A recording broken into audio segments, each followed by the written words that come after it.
split the pick and roll defenders. Here it is again, this time off the bounce, and again with the right hand. The finish wasn't there, but the foul was drawn. He's broken that screen and roll down from every sequence. This time he rejects the screen, goes strong to the basket, does a great job, and on the takeoff it seemed like he kind of lost his footing, but stays in there on the rebounding side. Gets fouled going after it.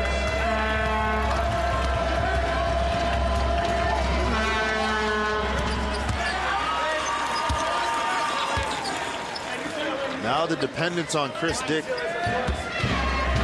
greater with Josh White out of the lineup. He's going to have to be the guy in a lot of different areas for UBC. Dyck had 17 at the break in the semifinals. He's got 14 right now to lead all scorers. Turnbull is fouled, and I think they may have missed the first and got the second. You guys too. Nathan Yu laid against his leg. They're saying give it an opportunity to correct a wrong, and the officials decided to do exactly that. Yes, they did. If you're Bryson Cool, you have 3 defenders around the ball. That's not the time to slap down and try to create a steal. And pinned against the baseline. But Turnbull with his 2 field goals, 8 points. They'll do this to you. How about 9? And it's a 7-point UBC lead. Waiting for the screen. This time Carleton defends it better. And because of it, Saunders will get the steal. Waiting for the trailer. That's Dornenkamp. He finds a wide open Mike Kenny. And Kenny just can't find his shooting touch. You see the frustration in his face. We talked to Coach Dave Smart about his ability and his numbers on the season. 54% from 3, 54% from the floor. He said he's the best shooter, with all apologies to Osvaldo Genti, that Carleton's seen. Saunders with the triple. The 5th-year senior providing for the hometown Ravens, and the lead is down to 4.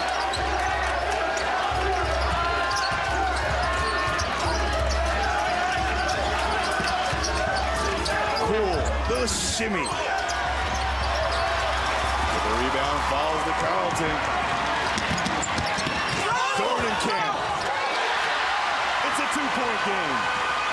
We talked about it. When Carleton gets it going offensively, their defense becomes that much tougher, and we're seeing evidence of that right now. Starting to get this crowd into the game as well. Bryson Cool. Not even close. The battle. It'll go off Carleton and remain with UBC. Bryson Cool now 2 possessions back-to-back where shot selection a bit questionable. Got to get back to that screen and roll a little bit. Ball movement in terms of UBC's offense.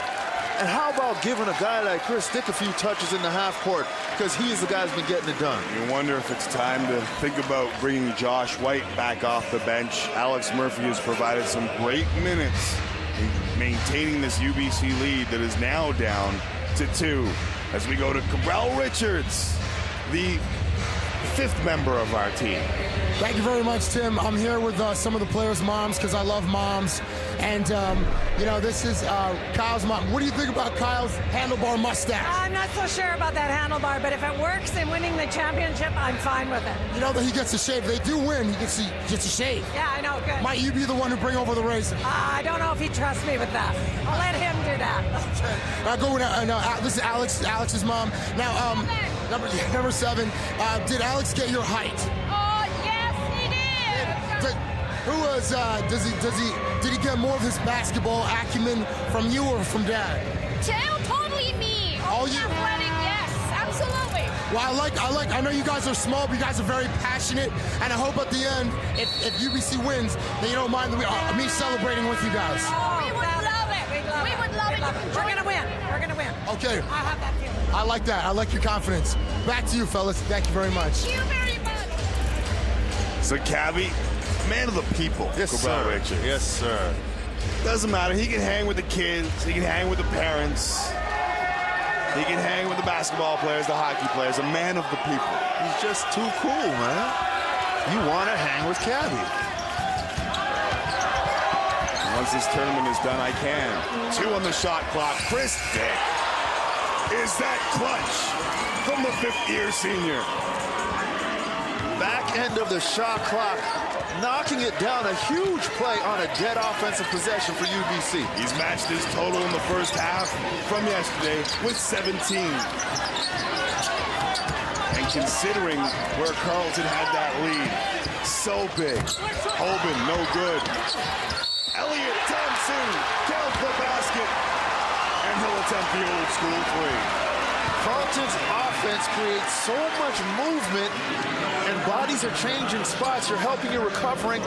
Now guards are getting dead runs at the basket. You've got to stay locked for UBC. And credit Carleton. I mean, this is a bad miss. To come up with that rebound by Thompson, the presence of mind to get a little contact and finish in the lane. Just great offensive prowess by the young man. Brett Leversage checks into the game for UBC, and he was the hero yesterday. It was his shoes that ended up on the feet of Chris Dyck, and obviously Chris Dyck wasn't giving them back after going off for 34. A lane violation. Oh, we got a foul. Bryson Cool on the box out. Well, that's a momentum swinger. If the freshman can hit a pair here, we got a tie game. If. And as we've seen in terms of free throw shooting in the last couple days, it is an if. Here's the foul here. I'm a firm believer that guys are going to get hit, guys are going to fall down when it comes to boxing out and going for rebounds. And it's the job of the ref to decide what crosses the line. Right there, feeling that Bryson Cool a little bit too aggressive in his box out. So Leversage into the game, number 10. He started for this UBC team last year. Bad knees have forced him to play very limited minutes as Dyck almost got another miracle to go with the shot clock winding down. Rob Saunders does a great job one-on-one defensively, being physical, challenging, and really cutting off a lot of the options. Elliott Thompson, sophomore from Fredericton, gets it to the aforementioned Saunders. Turnbull for 3. Short rim, rebounded by Hoban. And Carleton will hold for the last shot. Shot clock is turned off. And Turnbull handles. We've seen him in this situation before. Goes to the right, pull up Jimmy. No good. And Bryson Cool will clear. LeBranch will get it off. And it's no good. But the UBC Thunderbirds have marched into the nation's capital, taking on the #1 team in the nation. Just 1 loss coming in. But they trailed by 1 point at halftime.